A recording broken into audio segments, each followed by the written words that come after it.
So hello dear students, in this video we are going to discuss about one important topic of GST जो आता है TY BAF and TY BCom के लिए plus TY BMS के लिए भी। ठीक है, तो आपको GST पढ़ना ही है कभी ना कभी, that is goods and service tax. तो उसमें एक इंपॉर्टेंट टॉपिक आता है that is input tax credit. फिलहाल मैं TY BAF के पॉइंट ऑफ व्यू से ये चैप्टर पढ़ा रहा हूँ, तो उनको आता है 15 मार्क्स के लिए, बीकॉम को आ सकता है 20 मार्क्स के लिए, BMS को आता है फॉर 15 मार्क्स। ठीक है, सो विदाउट वेस्टिंग टाइम एक 3 इंपॉर्टेंट पार्ट है उसमें, ओके वो हम लोग डिस्कस करते हैं। जिसको ये पॉइंट नंबर 1, 2 एंड 3 समझ में आया, वो इनपुट टैक्स क्रेडिट का कोई भी क्वेश्चन, यस कोई भी क्वेश्चन अटेम्प्ट कर सकता है। ठीक है, तो सबसे पहली बात आपको ध्यान में रखनी है, नंबर 1 इनपुट टैक्स क्रेडिट मिलता कैसे। ठीक है, लेट्स सी। पहले जीएसटी ऑन सेल्स आपको निकालना होगा। ठीक है, उसको बोलते हैं आउटपुट जीएसटी। सेल्स का मतलब आप गुड्स भी सप्लाई कर सकते हो, सर्विसेज भी सप्लाई कर सकते हो, दोनों आता है। ठीक है, तो जो जीएसटी ऑन सेल्स है, ओके वो आपको निकालना है।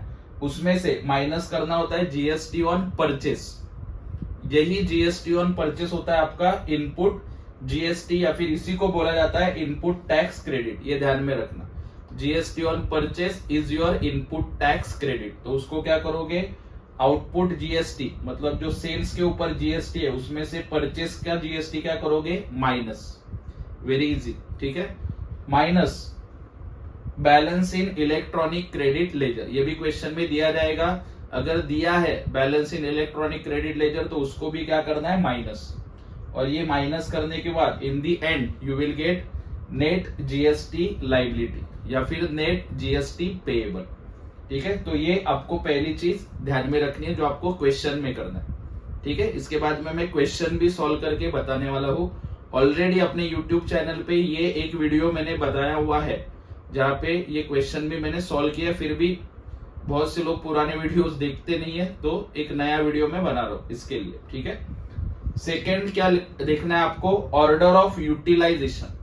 Now what do you mean by order of utilization? There are 4 types of GST. Okay, IGST that is integrated goods and service tax, CGST that is central goods and service tax, SGST that is state goods and service tax, and UTGST that is union territory goods and service tax। तो ये 4 type के GST है ना। तो हर कोई भी GST किसी के साथ भी एडजस्ट नहीं होता। ओके, तो कैसे एडजस्ट होता है यहाँ पे लिखा हुआ है मैंने। आईजीएसटी पहले किसके साथ एडजस्ट करोगे, आईजीएसटी का क्रेडिट आईजीएसटी के साथ। उसके बाद भी बचा, मतलब फॉर एग्जांपल अगर ये आउटपुट जीएसटी आपका है 12,000 और इनपुट है 10, तो बचेगा कितना, 2। तो वो बचा हुआ 2,000 आपको गवर्नमेंट को देना पड़ेगा। समझा, मतलब इधर सेल्स के ऊपर दिया था आपने 12,000, ठीक है, परचेस के ऊपर आपने दिया था 10,000, गवर्नमेंट को देना था 12, आप जमा करोगे। और आपने किसी दूसरे से परचेस किया, उसके ऊपर आपने जीएसटी दिया था 10,000, तो 12 में से 10 माइनस होके आपको गवर्नमेंट को खाली ऊपर का 2,000 पेमेंट करना है। ठीक है, लेकिन अगर सपोज यहाँ पे उल्टा हुआ, आपने गवर्नमेंट को देने वाले हो 10,000 और आप परचेस के वक्त दे चुके हो 12, मतलब एक्स्ट्रा 2,000 बचेगा, उसको बोलते हैं एक्सेस क्रेडिट। क्वेश्चन सॉल्व करते वक्त समझेगा। तो ऐसा कुछ एक्स्ट्रा बचा आईजीएसटी एडजस्ट होने के बाद, तो उसको किसके साथ एडजस्ट कर सकते हो, सीजीएसटी, एसजीएसटी एंड यूटीजीएसटी। तो आईजीएसटी पहले खुद के साथ और बाद में सबके साथ एडजस्ट हो सकता है। ठीक है, क्वेश्चन में भी दिया होगा कैसे एडजस्ट करना है वो।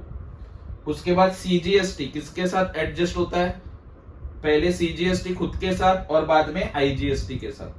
उसके बाद एसजीएसटी पहले खुद के साथ बाद में आईजीएसटी के साथ। उसके बाद यूटीजीएसटी पहले खुद के साथ बाद में आईजीएसटी के साथ। This is very easy to understand. IGST सबके साथ एडजस्ट होता है, सगळ्यांबरोबर त्याचं पटतं माझ्यासारखं। ठीक है, और सीजीएसटी, एसजीएसटी, यूटीजीएसटी सिर्फ खुद के साथ और आईजीएसटी के साथ एडजस्ट होगा, दैट्स इट। ठीक है, तो ये सेकेंड हिंट आपको समझ में आया होगा। And third most important, very basic, supplier और रिसीवर यहाँ पे लिखा हुआ है। ठीक है, ये थर्ड चीज आपको पता होनी चाहिए। ये यहाँ पे एग्जांपल दिया है, सपोज सप्लायर है महाराष्ट्र से और रिसीवर भी है महाराष्ट्र से, मतलब दोनों का स्टेट सेम है। ओके, तो मैं हमेशा बोलता हूं अगर स्टेट एक है, ओके, महाराष्ट्र एक स्टेट होगा तो कितने टैक्स लगते हैं? 2। एक स्टेट होगा तो 2 टैक्स, सीजीएसटी एंड एसजीएसटी। ठीक है, आपने बिल पे भी देखा होगा, अगर आपने कोई चीज खरीदी होगी, स्पेशली डीमार्ट रेगुलर जाते हैं हम लोग, तो उस बिल पे भी सीजीएसटी एसजीएसटी लिखा होता है। ठीक है, और सपोज सप्लायर है महाराष्ट्र में और रिसीवर है एग्जाम्पल दूसरे स्टेट में, गुजरात में, तो 2 स्टेट है तो 1 tax, that is IGST. So keep that in mind, एक स्टेट होगा तो 2 टैक्स और 2 स्टेट होंगे तो 1 tax. Very easy to understand. आगे भी लिखा है देखो, जब ये सीजीएसटी एसजीएसटी होता है और टैक्स रेट बोला 18%, तो डिवाइड होता है दोनों में, सीजीएसटी 9% एंड एसजीएसटी 9%। और सिर्फ आईजीएसटी की बात की है और टैक्स रेट बोला 18%, तो डायरेक्टली आईजीएसटी एक ही आएगा 18%। That's it. इसके अलावा कुछ आपको पढ़ना नहीं है। इनपुट टैक्स क्रेडिट का क्वेश्चन आप बड़े आराम से सॉल्व कर सकते हो अगर ये आपको डिटेल में समझ में आया होगा तो ये वीडियो बार बार देखो जब तक आपका बेसिक अंडरस्टैंडिंग क्लियर ना हो जाए। ठीक है, इसके बाद नेक्स्ट वीडियो में हम लोग मिलेंगे जहां पे मैं क्वेश्चन पेपर का जो क्वेश्चन पूछा था लेटेस्ट, वो क्वेश्चन पेपर आपके लिए सॉल्व करने वाला हूं। ठीक है, और ये वीडियोस आपके फ्रेंड्स के साथ शेयर करना ताकि ये 15 मार्क्स भी उनको आउट ऑफ मिल सके। And keep following Bagwe sir's Gyandeep commerce classes. Thank you so much.